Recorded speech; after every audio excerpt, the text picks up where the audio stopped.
అలాంటి పరిస్థితులలో ఏం జరుగుతుంది ఎలా ఉంటుంది అనేది మనం కూడా వేచి చూడాల్సిన పరిస్థితి కనబడుతుంది. ఇక దాంతో పాటుగా ఇంకొక ప్రధానమైన అంశం మీ అందరికీ తెలిసిన విషయమే, ఖమ్మం జిల్లాకు సంబంధించి వెలుగుమట్ల బాధితులకు సంబంధించిన అంశం.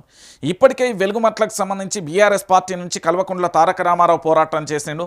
దాంతోపాటు డాక్టర్ విశారదన్ మహారాజుకు సంబంధించి పోరాటం చేసిండు. జాగృతి వ్యవస్థాపక అధ్యక్షురాలు ఎమ్మెల్సీ కవిత పోరాటం చేసింది.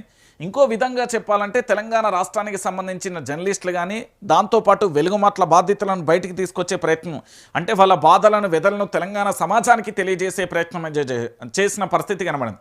సో ఇలాంటి పరిస్థితులలో ఒక ప్రధానమైన అంశాన్ని చూడండి. వెలుగుమట్ల నిర్వాసితులకు డిప్యూటీ సీఎం బట్టి విక్రమార్క మంత్రి పొంగులేటి సమక్షంలో ఇండ్ల పట్ట అందజేస్తున్న ఎమ్మెల్సీ తీన్మార్ మల్లన్న అంటూ కూడా ఇక్కడ చూస్తున్న పరిస్థితి కనబడుతుంది.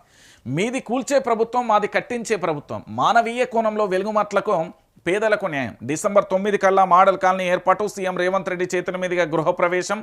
డిప్యూటీ సీఎం బట్టి విక్రమార్క భూమాఫియాను ఆట కట్టించాలి ఎమ్మెల్సీ తీన్మార్ మల్లన్న. 311 మంది వెలుగుమట్ల నిర్వాసితులకు ఇండ్ల పట్టాలు, ఇండ్ల మంజూరు పత్రాలను పంపిణీ అంటూ కూడా ఇక్కడ చేసిన పరిస్థితి కనబడుతుంది.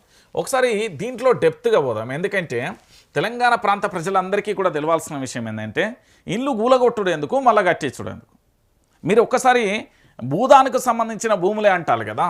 భూదానికి సంబంధించిన భూములు అంటే తెలంగాణ రాష్ట్ర వ్యాప్తంగా దాదాపుగా యావత్తు మన తెలంగాణ రాష్ట్ర వ్యాప్తంగా భూదాన్ భూములకు సంబంధించి గత కేసీఆర్ ప్రభుత్వంలో ఎంత లేదన్నా తక్కువలో తక్కువ 1,00,000 ఎకరాలు ఉన్నాయి. మరి ఆ 1,00,000 ఎకరాలకు సంబంధించి పూర్తి స్థాయిలో ప్రభుత్వం దాని మీద అదే పనిలో ఉంటుందా?